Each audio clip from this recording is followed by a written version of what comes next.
بسم اللہ الرحمن الرحیم۔ شروع کرتا ہوں اللہ کے نام سے جو بڑا ہی مہربان اور نہایت رحم کرنے والا ہے۔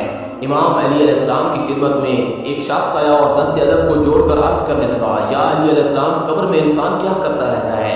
بس یہ کہنا تھا تو امام علی علیہ السلام نے فرمایا، اے شخص، مرنے کے بعد برزخ میں انسان انتظار کرتا رہتا ہے اور اس انتظار کے ساتھ بچتا ہوا اس کا مقدر بن جاتا ہے۔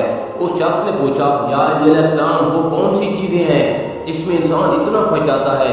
امام علی علیہ السلام نے فرمایا، 9 چیزوں پہ انسان بار بار قبر میں پھنس جاتا رہتا ہے۔ پہلی آرزو کہ کاش میں زندگی میں تکبر نہ کرتا اور اپنے آپ کو مٹی کا سمجھتا۔ دوسرا، کاش میں اپنی آخری زندگی کے لیے کچھ کر لیتا۔ تیسرا، اے کاش میرا اعمال نامہ مجھے پڑھ کے نہ سنایا جاتا۔ چوتھا، اے کاش میں دنیا میں برے دوستوں سے بچتا، فلاں فلاں شخص کی صحبت میں نہ بیٹھتا۔ پانچواں، اے کاش میں نے اللہ اور اس کے رسول کی فرما برداری کی ہوتی۔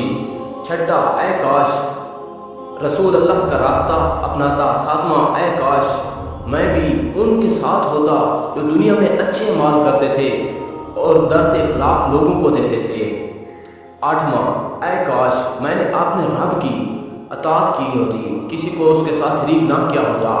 اور آخری، اے کاش کوئی صورت ایسی ہو کہ مجھے پھر سے موقع ملے، دنیا میں چلا جاؤں اور اپنے لیے اچھے اعمال کروں اور دنیا والوں کو چیخ چیخ کے بتاؤں کہ یہ جو زندگی ہے جو تم گزار رہے ہو یہ خود ختم ہونی ہے اور ایک چیز کا اللہ تم سے حساب لینے والا ہے۔ با خدا موت کے بعد سوائے اچھے اعمال کے کوئی چیز بھی کام نہیں آتی۔